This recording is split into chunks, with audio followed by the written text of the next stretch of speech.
মালটা মিলান নাগে অতিরিক্ত আগে গেলে খেয়াল আইবো বাগে। শুক্রিয়া কইরো নাতি আল্লাহ যেমন রাখে, কেউ থাকে ফাঁকে আবার কেউ থাকে ঝাঁকে। এই যুগটার নাম সুযোগ নানা লওয়ার চিন্তায় থাকে, কোকিলের সু নকল কই রাখা ওই হি ডাকে।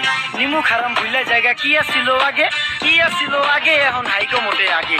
আগের দিন নাইরে নাতি খাবলা খাবলা কইরা খাতি, পাট খেতে কত রকম খেলা খেলছে তঙ্গু জাতি। ছোট্টবেলার খেলার সাথে মিল্লা খেলতাম জলাপাতি, তিনটি ছিল ফাটাফাটি তগমতো হাতাহাতি। বয়স কিন্তু হইছে না না টানাই ফানাই বাদ দেন, আদর করেন ভালো কথা কোন জায়গায় হাত দেন। যেই জামায় না ইয়া পড়ছে নাতি নাটকুর ঘাট দেন, ফাঁচুকি কথা বাতি দোহাই লাগে বাদ দেন। লজ্জা শরম ছিল আগে, মানুষ ছিল পর্দাশীল, এখন পুরো অশ্লীল কাপড় লাগায় লাল নীল। যত বেশি ঘুমটা মাল তত বেশি পুংটা, দুই চোখটা যা দেখি সব চাকা নাকা ঝিলমিল। বদলিলে এক হাতে যাইতেন গা সতে, এখন একটা গেদা পানি গাইয়া পাঁচটা গেদা মতে। স্বার্থ শেষকার পিছে লাত্তি মেয়েরা ফোটে, বর্তমানের কোটে নানা বিচার চলে নোটে। বাবাই দেখতাম নামাজ পইরা ভরে যাইতো খেতে, আমরাও মক্তবে যাইতাম খেলতে যাইতাম মাঠে। মাইলের পর মাইল হাইটটা যাইতাম গঞ্জের হাটতে, এক ভইরা বাজার কইরা ফিরতাম বাবার সাথে। আপনারাই তো ভালো ছিলেন, আমরা পড়ছি পাট্টে। পোলা পাইনের ডিউটি কুঞ্চি পাই আছে বিউটি, পটের বেলা পাবজি খেলা টুস্কির লগে চ্যাটে, পড়ালেখা টন টন টন পার্কে যায় ডেটে।